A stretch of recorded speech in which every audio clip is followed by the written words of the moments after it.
Hydrobot, taking it to the next level. That was sick. You think you can go for a few more rounds? We'll see in a little bit, but for now, let's head back to the Game Awards.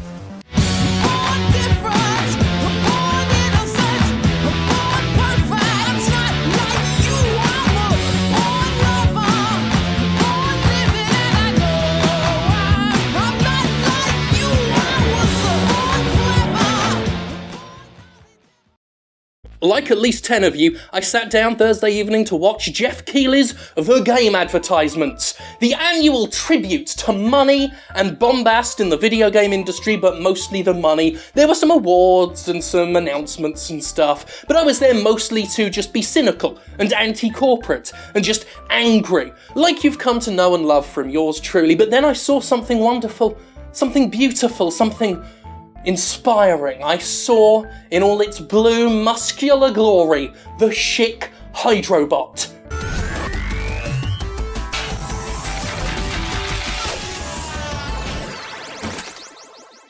Now, why should the game advertisements get to have all the fun? Yes, the Jimquisition is ad-free, supported by you kind lot via Patreon, but what if I could have that? And corporate sponsorship. Inspired by the intrepid integrity of the chic Hydrobot, I bring you, in association with my good friends at Kellogg's, the Cornflakes Homunculus!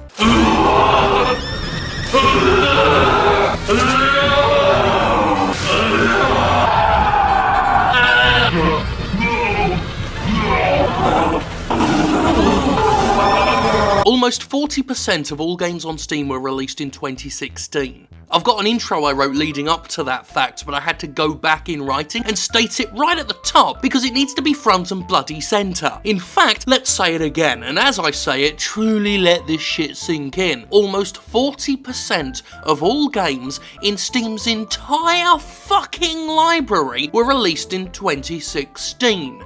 We'll come back to that. It was way back in 2014 when I first published a video called Steam Needs Quality Control. I argued Valve's opening of the sluice gates had started to drown the service in a sea of piss with bits of shit in it that had done more harm than good overall. 2 years back, however, Valve was still a bit of an internet darling and my warnings were largely written off. Valve was vehemently defended, not just by viewers but by other games critics, and the general consensus was that Steam totally didn't need quality control because it was like a storefront, as if stores don't regularly work to keep defective, badly made, and otherwise terrible products off their shelves. Well, here we are in Darkest Timeline 2016, the year of burning and terror and Nazis and dead celebrities, and who's laughing now? Well, not me, everything's awful. Nowadays, it's practically trendy, though, to call Steam out for allowing so much utter garbage to dirty up its hallways. There are whole Steam groups, in fact, dedicated to trying to stem the tsunami of puke billowing over from that Greenlight program Valve said it wanted to get rid of but never did. Tales of broken and even shady games have revolved around Steam releases with dismaying regularity. It got to the point where even a pair of legitimately unhinged men who thought they could sue 100 random Steam users for saying mean things about their terrible asset flips were allowed to run rampant for years before Valve finally had to step in and kick them out. Nobody's laughing now because it sucks a fuck bucket of worms that I was right in the first place. I don't know if you heard me mention it at all at the top of the show, but almost 40% of all games on Steam were released in 2016? Look at this goddamn chart and bathe your eyes in the utter ludicrousness of the situation. Year on year, Steam's library has been getting more and more bloated as a result of its laissez-faire attitude toward any sort of control. For some further fun with percentages, a stunning 80% of all Steam's games were released in the last 3 years. Now, an increase in games per year isn't necessarily an issue. In fact, it's an inevitability. But the extreme degrees to which this is happening is simply staggering. Over 4,000 games were released this year on Steam. 4,000. I'd be more specific, but the service gets a deluge of games every single day, so any number I give you now will be outdated within a bloody hour of this video's publication. As Kotaku reports, in 2012 the sum total of games released on Steam were 379. Still more than a game a day and maybe too conservative for some tastes, but infinitely more fucking manageable for the end user and more beneficial for any game trying to get noticed in a competitive competitive and difficult market. All that changed about 2 years back, however, when Valve's head honchos decided that opening up every arsehole in the general vicinity and letting those yawning gapers spray a torrent of liquid shit into their hungry mouths was a great fucking idea. We've all seen the results, we've all seen the type of crap that makes it onto the store these days. I'm talking about games like this gem. I think you gotta frequently switch weapons so that the main character remembers how to pull the trigger. Alright, dead. Again, I'm willing to bet all complete stock CryEngine shit. Okay. Where are you? Whoa! Hello! What the hell was that all about? Can I have the camera back, please? Camera? Thank you! I was still taking damage while you were doing whatever it was you were doing. Camera's out of our hands again. And there's a helicopter. And the helicopter... And that happened.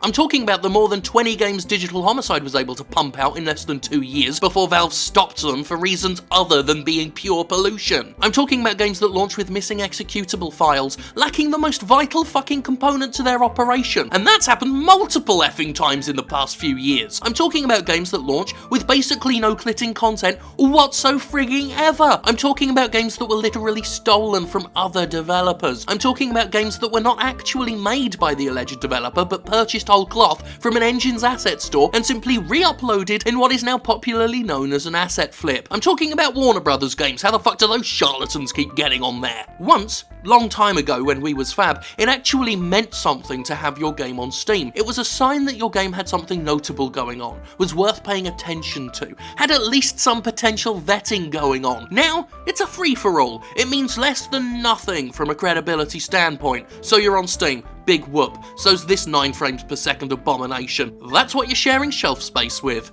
Feel like you hit the big time yet? From a visibility standpoint, this only hurts those developers who put in the time and effort to make good games, especially if they don't have a ton of marketing or pre-established audience recognition. Front page visibility, for example, is supremely important to new game sales. That window of time where your game is on the front page of the new releases is your biggest sale period, and it's a window that's growing ever smaller as the onslaught of trash pushes more and more releases off that front page. And everything I've said so far doesn't even include DLC, non-game software, and fucking movies, all of which contribute to the sheer saturation of the marketplace and need to be constantly filtered out if you want something to actually play. And it's not just new games you have to contend with, but old games pretending to be new in order to double dip that front page boost. About 4 months back, reports came in of a number of games altering their release dates post-launch in order to get bumped back to the top of the listings. Such games include Defy Gravity Extended and The Howler, 2 titles with 2016 release dates that actually debuted on Steam in 2011 and 2013 respectively. And this can happen because Valve doesn't give a flying fuck and anybody can take advantage of it. In quote-unquote fairness, Steam has attempted to curb some of the damage this saturation causes, but like any company trying to have its cake and fuck it too, Valve's not done anywhere near enough as it attempts to make its service both navigable and littered with infinite amounts of junk. The first big push was Steam Curators, a way to make others shoulder the burden of quality control by allowing users and groups to list quality games. While a nice idea that could have bolstered a real quality control system had it existed, it was only ever a quarter measure on its own, if that. Like most things that happen on Steam, Valve's set it and forget it approach to Curators meant that it went up and was quickly forgotten about. Looking through the top list of Curators, myself included, reveals very few of them bother to update their lists anymore because what's the effing point? I know I completely forgot about Curators and only remember it when the occasional rando brings it up. More recently, the marketplace was redesigned with added filters to help customers sift through all the feces. One would reasonably argue that it'd be better to not have the feces there in the first place if you know you need tools to filter all of it out, but we live in an age where it's the customer's job to tidy up the shop, not the shop owners. Again, it's only a quarter measure, it doesn't stop the saturation, and even with filters on, you're looking through a shitload of drivel. I do not think Steam needs to go back to the way things were in the early 2010s. The overall restrictive marketplace was no good either, but there has to be some goddamn happy middle ground where it's not an insurmountable task to get your game on Steam, but it's also not as easy as slapping some zombies somebody else made into a map somebody else made and offering free keys in exchange for greenlight votes, which people still fucking do. I mean, fuck's sake, we're at the point where children, literal, terrible children, are allowed to flog their horrid wares on Steam. Not like talented child prodigy wunderkind developers, just some shitty kids who make shitty meme-filled asset flips. Children. Like, if Valve could at least restrict the games on Steam to those that work, those that aren't stolen, those that aren't identical to each other because they've been flipped, those that aren't made by literal bad idiot children, that would be something. It wouldn't fix even half of the saturation issue, but it'd be a start, you know? Just some basic fucking QA, some basic level shit. I mean, fuck. Fuck.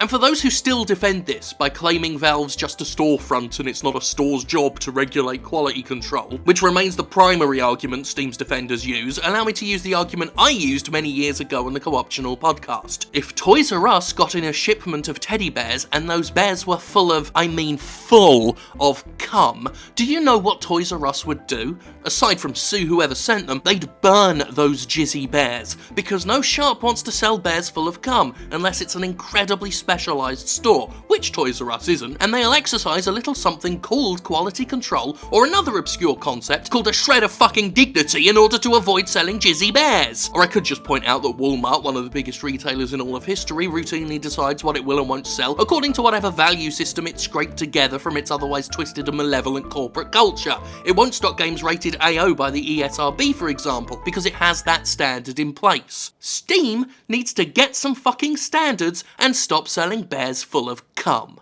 Especially these fans right here who were rescued by no other than Shik's Hydrobot. Once again, it falls to I, the Steam Cleaner, to point out what's wrong with the world of Valve and all its little bollocks. It is a tough road that I walk, very much like Plague Road, which I'm in, which is a video game on Kickstarter that actually stars a plague doctor, so that's good. I just realised that I'm going to make a joke about how inaudible this mask makes me, while I'm also trying to plug a game that I'm in, so that it gets funded, so that I have a job. I'm really bad at advertising. Oh well, thank God for me, I guess.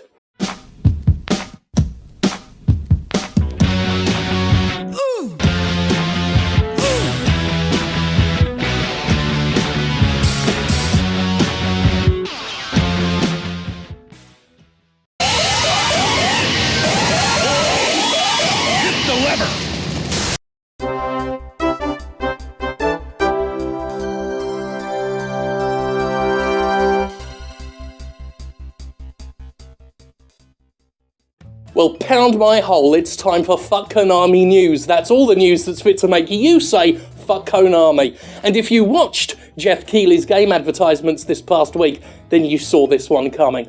Because this wonderful, wonderful slice of Fuckin Army news comes to you via Guillermo del Toro himself, who said Fuckin Army! He tweeted Fuckin Army, which is that phrase that I popularised, Polygon. I noticed you didn't mention me in your article about it, as if Del Toro invented it. By the way, Del Toro, have your people call my people, aka call me, and we'll arrange something. Come on. You love collaborating with weirdos. You work with Kojima. Surely you'll work with me. Come on. Konami cancelling Silent Hill after PT is one of the most moronic things I've ever witnessed. I'm inclined to agree, of course, because, well, Konami is Konami, and Konami is the worst. I've established that many times on Fuck Konami News. By the way, Del Toro, if your people do call me, I'll give you a Fuck Konami t-shirt for free. I'll buy it out of pocket, and you can wear it proudly on your bosom. Come on, come on!